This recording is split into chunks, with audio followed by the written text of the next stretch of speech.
আজ আমি আপনাদের সামনে শেয়ার করব যে অ্যাংজাইটিতে আমার কী ধরনের রোগের চিন্তা আসতো, আর সেটাকে আমি কি করে কন্ট্রোলে নিয়ে এলাম, আর কি মারাত্মক আকার সেটা নিয়েছিল আমার এই চিন্তা।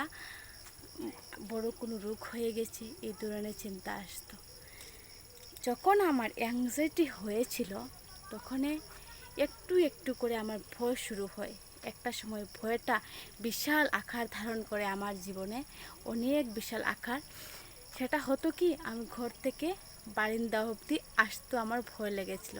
আমি সবসময় তাকিয়ে তাকিয়ে দেখতাম কেউ নিয়ে আমার পাশাপাশি আছে যে আমি পড়ে গেলে ধরবে। এতটাই অবস্থা খারাপ আমার ছিল। আর দেখুন, এটা কিন্তু এমন নয় যে কেউ দেখে আপনাকে বুঝে না, পরিবারে কেউ বুঝবে না। আমার কি হলো, আমার একটা সময় একটু ফ্যাটি লিভার হয়েছিল। ডাক্তারবাবু বললেন যে ফ্যাটি লিভার রয়েছে তোমার, তুমি এক কাজ করো, তুমি ঝাল মশলাটা একটু কম খেও। কিন্তু আমি ডাক্তারবাবুর কথা বাড়িতে এসে বিশ্বাস করিনি। আমি কি করেছি, প্রথম যখন অ্যাংজাইটি হওয়ার ঠিক ধরুন 6 মাস বছর দিন পর সেটা আমার ফ্যাটি লিভার হয়েছিল। মানে একটু আমার পেটে ব্যথা ছিল, একটু ব্যথা করছিল, সঙ্গে সঙ্গে ডাক্তারের কাছে যাই। মানে একটু যেটা আর কি সুরক্ষিত রাখার জন্য যেটা মানুষ করে থাকে অ্যাংজাইটি, যে যারা অন্যরা সেটা পাত্তাও দেবে না। আমি গেলাম, আল্ট্রাসাউন্ড করলাম, ধরা পড়লো আমার ফ্যাটি লিভার।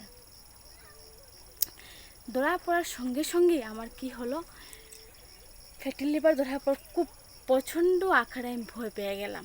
ফ্যাটি লিভার শুনেই প্রচণ্ড ভয় পেলাম, কারণ আমার মনে হতে লাগলো যে ফ্যাটি লিভার থেকে আমার কি হতে পারে, ফ্যাটি লিভার থেকে আমার কি লিভার ক্যান্সার হয়ে যাবে, এমন শুরু হতে লাগলো। কি করলাম আমি, মানে ভয়ে ওষুধ, ওই যে ফ্যাটি লিভারের ওষুধগুলো আমি খাইনি। আমার অস্থিরতা এতটা পরিমাণে বেড়ে গিয়েছিল যে আমি কন্ট্রোল করতে পারছিলাম না, এতটাই। কিন্তু এখানে দেখুন ফ্যাটি লিভার আমার কি হলো, যখন আমি ওষুধটা খেলাম ফ্যাটি লিভারের জন্য, কিন্তু আমার ফ্যাটি লিভারটা কমে গেল। ফ্যাটি লিভার কেন, কিন্তু আমি কষ্টটা যেটা পেলাম, যেমন লিভার থেকে কি ডেঞ্জারাস হতে পারে, কত বড় রোগ হতে পারে সেটা ভাবতে লাগলাম। লিভার ক্যান্সার কি হবে, ডাক্তারবাবু বলেছেন এটা ফ্যাটি লিভার, জাল মশলা কম খাওয়ার জন্য, কিন্তু তা করিনি। বাড়িতে এসে শুধু ওই ফ্যাটি লিভার থেকে কী হতে পারে ওগুলো নিয়ে আমি ঠিক 2 মাস শুধু ঘাটাঘাটি করতে করতে করতে করতে শান্তি পাইনি, মানে কোনো শান্তি নেই।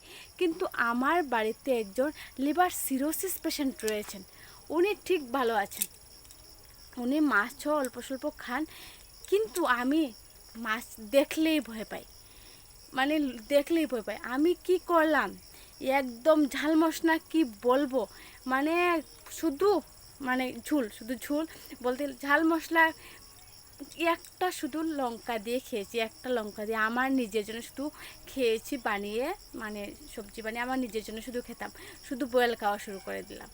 মানে এত ভয় ছিল আমার, এই কী পরিমাণে।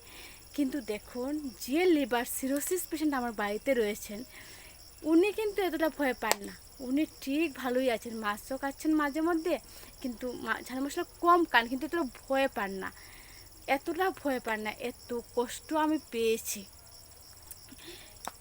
যার এইসব হবে সেই বুঝতে পারবে যে কত কষ্ট। কেউ যদি বলেছে আমার সামনে আমার পেটটা একটু ব্যথা করেছে, আমি শেষ পর্যন্ত শুনিনি যে আপনার কি হয়েছে, মানে কি কৌতূহল, আপনার কি হয়েছিল, আপনি কোথায় ডাক্তার দেখিয়েছেন, এটাতে কি হয়েছে আপনার, আপনার যে মানে যদি বলে দিয়েছে কি পাথর হয়েছে, কোথায় অপারেশন করবেন, তাহলে জানার কৌতূহল আমার মনের মধ্যে। মানে ভালো করে এটা মানে এত নজর দিয়ে শুনতাম ওনার কথাগুলো, এত আমার ভালো লাগতো যে কি ওটা হওয়ার চান্স কি কোনোভাবে আমার মধ্যে রয়েছে কিনা, কোনো চান্স আসছেনি যে ওনার মধ্যে রয়েছে। আর যখন শুনেছি যে আমার ফ্যাটি লিভার ছিল, তখন আমি সবাইকে জিজ্ঞেস করতে থাকতাম যে আপনার কি ফ্যাটি লিভার রয়েছে, আপনার কি ফ্যাটি, যদি একটু মানে স্বাস্থ্য ভালো লাগতো, আপনার কি ফ্যাটি লিভার রয়েছে। কিন্তু কেউ আমাকে কখনো জিজ্ঞেস করেনি আপনার কি ফ্যাটি লিভার রয়েছে, কোনো দিন কেউ কিন্তু আমাকে জিজ্ঞেস করেনি। কারণ আমার যে অ্যাংজাইটি রয়েছে তার কারণে আমি সবাই কীভাবে জিজ্ঞেস করতাম, দেখলে মনে হতো যে ওই জিজ্ঞেস করলে বোধহয় আমি শান্তি পাবো, যে ওনারা তো কিছু হয়নি আমারও কিছু হবে না, কিন্তু নিজের প্রতি কোনো বিশ্বাস নেই, এই অবস্থায় গিয়েছিল। আচ্ছা বলুন তো, যারা এই ভিডিওটি দেখছেন নিশ্চয়ই আপনার নিশ্চয়ই অ্যাংজাইটি আছে বা আপনার কাছের কেউ আছে। এটা করলে কি আমি সত্যি আমার কিছু হবে, আদৌ কিছু হবে? আমার কি ফ্যাটি লিভার কমবে না? আমার ফ্যাটি লিভারটা আমি যা হচ্ছে তো হবেই, যা হবার তা হবে। ওগুলো করতে গিয়ে কি আমার বর্তমানটাকে আমি নষ্ট করে ফেলছি। মানে ওই যে কি হবে কি হবে কি হবে ভেবে, তাহলে মানে আমি আমি মানে যখন বুঝতে পারলাম যে এতটা ঘাটাঘাটি না করে যা হবার হবে, ডাক্তারবাবু বলেছেন ফ্যাটি লিভার কিছু ঝাল মশলা কমিয়ে খাওয়ার জন্য, আমি সেটা চেষ্টা করবো যেটা কম খাওয়া যায়, সেটাই আমার মানতে হবে। ওগুলো ঘাটাঘাটি করেছি বলে অ্যাংজাইটিটা আরও বেড়ে গিয়েছে। তারপর কি হয়েছে, যে কোনো কারণে যদি আমার ছোটোখাটো পায়ের মধ্যে কোনো ধরনের কিচ্ছু একটা হয়েছে, পায়ের মধ্যে যেমন একটা ধরুন তো একটা পুষ্করা উঠেছে, আমি কি করেছি, ওটার থেকে কি হতে পারে ডেঞ্জারাস, ক্যান্সার হওয়ার লক্ষণ আছে কি, মানে সবসময় ছোটোখাটো জিনিসকে নিয়ে ওই ক্যান্সারের সঙ্গে তুলনা করা, মানে ছোট্ট জিনিসকে বড় কিছুর সঙ্গে গিয়ে মানে মিশিয়ে দেওয়া, ছোটোটাকে ছোটোভাবে দেখা না, বড় ভাবতেই হবে।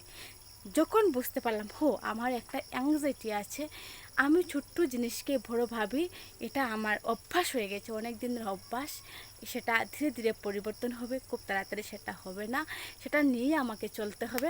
তারপর কি হলো, যখন আমি সেটা বুঝলাম, কাউন্সেলিং নিলাম, স্যারকে দেখে, স্যার যে ডাক্তারবাবুকে যখন কাউন্সিলিং নিয়েছিলাম ওনাকেও জিজ্ঞেস করলাম ফ্যাটি লিভার আমার হয়েছে, স্যারের কাছে জিনিসটা সিম্পল, কিন্তু আমার কাছে বিশাল বড় ছিল, পাহাড়ের মতো।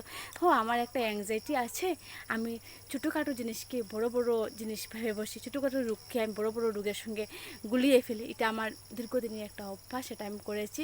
সেটা যখন আমি সেটার সঙ্গে চিন্তাগুলো আসবে, রোগের চিন্তাগুলো মাথায় আসবে, যখন আমি ডিল করতে পারবো, ধীরে ধীরে সেটা চলে যাবে। চিন্তা আসবে, চিন্তা কিন্তু কখনো বন্ধ হয় না, চিন্তাকে আটকানোর চেষ্টা করলে আরও বিপরীত হয়ে যাবে। সেটা চিন্তা আসবে, আমার মাথায় চিন্তা আসবে, সবার মাথায় চিন্তা আসে, কিন্তু আমরা চিন্তাকে কী করি, ওই চিন্তাকে ভয় পাই, তারপর চিন্তা আবার আসে। আমরা আসার পর অন্যান্য মানুষরা যেমন যেভাবে নেয়, নর্মালভাবে নেওয়ার চেষ্টা করে, আমরা এইভাবে নেওয়ার চেষ্টা করবো। যদি আগে যেভাবে আমি আগে কিন্তু এভাবে করিনি, যে কোনো একটা জিনিস আমার মধ্যে হয়েছে, রোগ হয়েছে, ডাক্তার দেখেছি, ওষুধ খেয়েছি, টেস্ট করা হলে টেস্ট করেছি।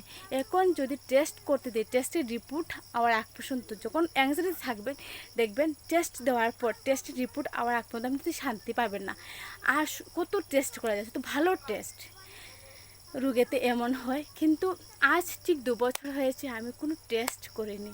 যা হবে দেখা যাবে, যা হবে হবে, যা হবে দেখা যায়, এগুলো আমার হাতে নেই, যেটা আমার হাতে নেই, যেটা আমার ক্ষমতার বাইরে, তা নিয়ে না ভাবাই ভালো। মানে জন্ম মৃত্যু সেটা আমার হাতে নেই, সেটা ঈশ্বরের হাতে। ওগুলো কিছুটা ছেড়ে দিলাম, যখন আমি কিছু ছেড়ে দিলাম, আমি ভালো ভালো থাকতে শুরু করলাম।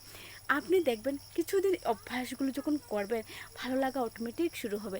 আগেও আমরা সেগুলো করেছি, আগে না কোনো রোগ হলে সেটাকে তো ভাবে আমরা তো মানে কৌতূহল নিয়ে দেখার একটা প্রবণতা ইচ্ছে ছিল না। এখন যদি কারোর কিছু সেটা খুব, যখন অ্যাংজাইটি চলে মানুষের, তখন দেখবেন তো খুব ইচ্ছে করে। এখন ওগুলো পাত্তা দেয় না, গুরুত্ব দেয় না, যার হয়েছে তার হয়েছে, এটা নিয়ে আমি ভাববো কেন? তবে যে সুস্থ আছে তার কথা তো ভাবতে, এ সুস্থ আছে আমি কি সুস্থ হয়ে যাব? যদি আমি ভাবতে পারি একজনের জ্বর এসেছে, আমার কি সঙ্গে সঙ্গে জ্বর এসে যাবে? তাহলে আমি উনার হয়েছে সেটা আমার গায়ে মাখবো কেন? তবে তো যে জ্বর আসেনি তাকে দেখলে আমার জ্বর কমে যেত। আমার বর্তমানে জ্বর এসেছে, আমি এখন ভাববো কি ওনার জ্বর নেই, ওনার জ্বর নেই, আমার জ্বরটা কমে যাবে? হবে না। তাহলে আমরা কি করব, চিন্তাগুলো যখন আসবে পাত্তা দেবেন না, গুরুত্ব দেবেন না, দেখবেন ধীরে ধীরে ধীরে ঠিক হয়ে যাবে। যা হবে দেখা যাবে, সেটা খুব তাড়াতাড়ি বলা যায় না। একটু যখন নিজের মধ্যে কনফিডেন্স লেভেলটা বাড়ে, তখন ধীরে ধীরে ধীরে ধীরে সেটা আস্তে আস্তে আস্তে ঠিক হয়, খুব তাড়াতাড়ি সেটা হয় না। যারা যারা এই চ্যানেলকে সাবস্ক্রাইব করেছেন তাদের অসংখ্য ধন্যবাদ। যারা করেননি, ভালো লাগলে নিশ্চয়ই করবেন। নমস্কার।